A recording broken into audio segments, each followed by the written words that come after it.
to ask you to give this video a thumbs up if you're a fan of Pawn Stars, and subscribe to always be on top of our daily uploads. Also comment down below when you do so to enter our monthly shoutouts, and we'll try to reply and thank as many of you as we possibly can. Pawn Stars, one of the biggest reality TV series, follows Rick Harrison and his family members as they run their gold and silver pawn shop on the Las Vegas Strip, haggling their way through life. As their lives revolve around estimating, purchasing, and selling rare historical items, it would be right to consider them veterans of the business, especially because the family is in it for almost 30 years. Also, after 522 episodes over the last 9 years, it would also be easy to believe that the experienced guy from the pawn shop never make any errors or bad deals. Still, not even the best are error-free, as not every deal is a good deal, as success in business doesn't necessarily mean perfection. From bad decisions and stolen items to blatant fakes, here are 10 times the Pawn Stars were scammed badly. In an episode aptly named Chum's Risky Business from season 15, a woman entered the pawn shop with boxes and boxes of old comic books she inherited from her uncle.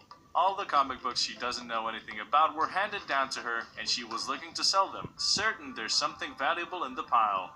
Judging by the prices on them, Chumley concluded they date from 70s or 80s. The period also known as the Bronze Age of comics. Without asking for a second opinion, Chumley started haggling. The woman's initial asking price was $2,000, but Chumley immediately lowered it, taking into account the time needed to go through all of them and find the diamond in the rough. He offered her $50 per box, which summed up to $350, but they eventually struck a deal at $500, with Chum saying that life is about chances, and sometimes you just gotta take 'em.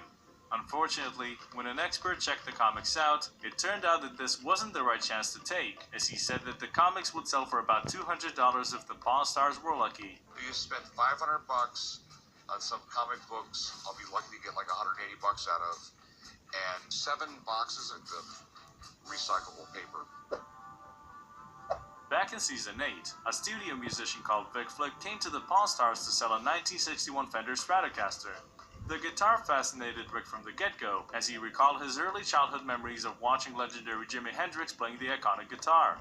Apparently the guitar model had some history since Leo Fender, the inventor, came up with it in 1954, and it hasn't changed much throughout the years.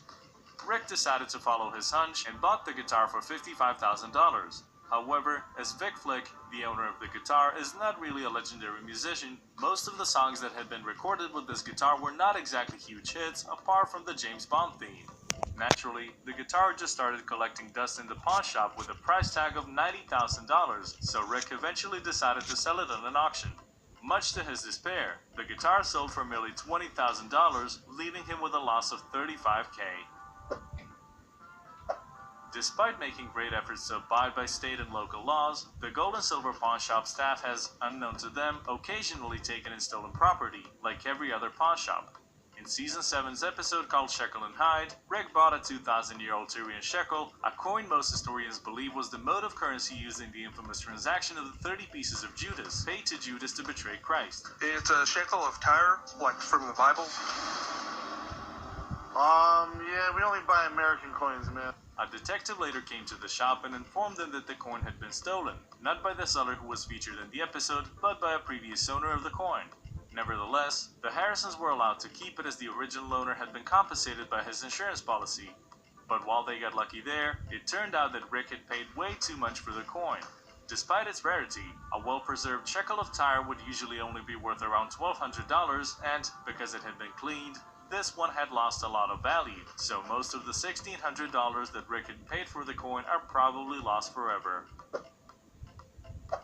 In the season 6 episode Say It Ain't So, Rick made another ill-fated gamble without consulting his expert buddies when a seller came into the shop carrying a book that had supposedly been signed by baseball legend Shoeless Joe Jackson, since Joe Jackson's signature is one of the rarest ones to find.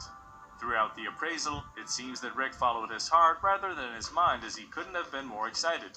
Because Jackson was illiterate, his signature is one among the most forged sports signatures in the world. Disregarding his own reservations and skepses, as well as questionable certificate of authenticity, Rick eventually shelled out $13,000. It was only after spending all that money that he decided to pay his book expert Rebecca a visit.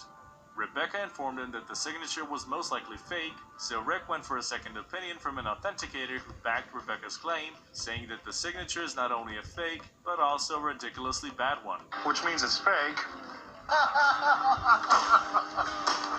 Great job, son. Back in 2012, a man by the name of John brought what he claimed was an authentic San Francisco Giants uniform worn by the legendary baseball player Willie Mays in 1961. Corey, who happened to be behind the counter, made a deal with the man for $31,000.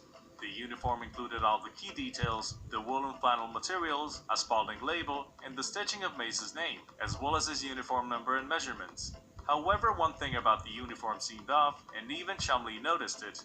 It was in too good of a condition to be 50 years old, and to have been worn by Willie Mays, who was known for sliding in the dirt every now and then.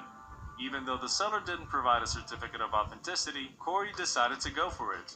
The Harrisons eventually failed to resell it with a price tag of $80,000 in their shop, so it was auctioned off 2 years later for just about $19,000.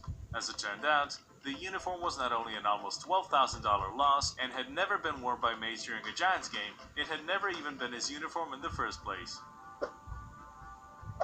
In Corys Big play from Season 5, an elderly man came to the shop with a Wells Fargo strongbox from the 19th century. The strongbox contained 2 antique prison ball and chain sets that he believed originated from notorious Hume and Folsom prisons. Rick immediately noticed that the chains had been electrically welded, which meant that they're fake, since the blacksmiths who forged the chains in the 19th century did not have electric welders. The balls that the man brought were fake as well, since they had names of the prisons on them, which wasn't the practice back in the day.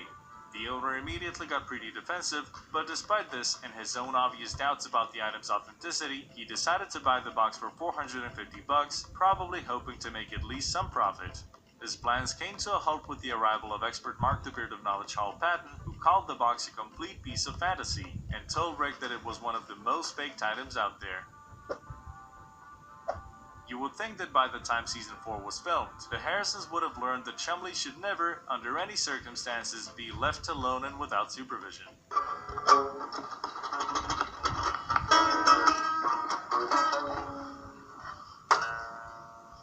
Thank you.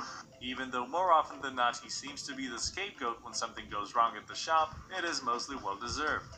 In one of the episodes from Season 4, he was minding the shop all alone when a man walked into the shop carrying a vintage Gibson Mandolin he picked up at a yard sale. He was hoping to make some money off of it so he could take his family on a trip to Ireland. With Rick and Corey out of reach, it was up to Chum to appraise the item. Encouraged by Rick drooling over another mandolin they had in the shop earlier, he decides to go above his purchase limit of $1,000 and seals a deal at $1,500. Even though the mandolin had the decals on the edges and the stamp of the modern script Gibson logo was visible through one of the F-holes, it turned out that it was one of the thousands of fakes that can be found across the US. Unfortunately for Chumlee, who was worried about impressing Rick, he lost $1,400 since a friend and music shop owner later estimated the mandolin's worth at just $100. In the second season episode titled Helmet Head, a customer came in bringing a 1964 Austin Healey Sprite, a small British sports car designed to fit in bike sheds, which originally cost about $1,800. According to the owner, the car was generally in a very good condition and just needed some minor tuning up. Even though the car wouldn't start when Rick wanted to take it for a spin, he decided to make an offer, since Austin Healey's are popular collector's items in the US. The owner wanted to sell it for $10,000, but Rick beat him down and eventually bought it for just half of that. It seemed like a good deal at the time, but when Rick took the car to his friend looking for a simple fix in order to resell it at a higher price, he got some rather bad news. Instead of the $300 or $400 tune-up that Rick had been hoping for, he came to know that it would cost him about $6,000 to fix the car, so $1,000 more than he had paid for it to begin with. Knowing that he had made a huge mistake, Rick obviously wasn't looking forward to telling the old man, and for a good reason. Although no money was lost yet, as Rick decided to just try to sell the Austin Healey in the condition it was in, the old man clearly was far from happy about the screw-up. The business instinct definitely runs in the family, but some things you have to learn the hard way, or at least Corey did. He basically grew up in the pawn shop as he was only 9 years old when he began working and polishing knobs. When he started working the night shift all by himself 9 years later, he picked some things up from his dad, but he wasn't really that experienced and simply didn't know what to expect. Apparently the word about a novice working at the shop got out, and Corey ended up buying not 1, but 6 fake Rolex watches in just 1 week. Even though this scam and his rookie mistake cost him $4,000, there's no doubt that he has learned his lesson.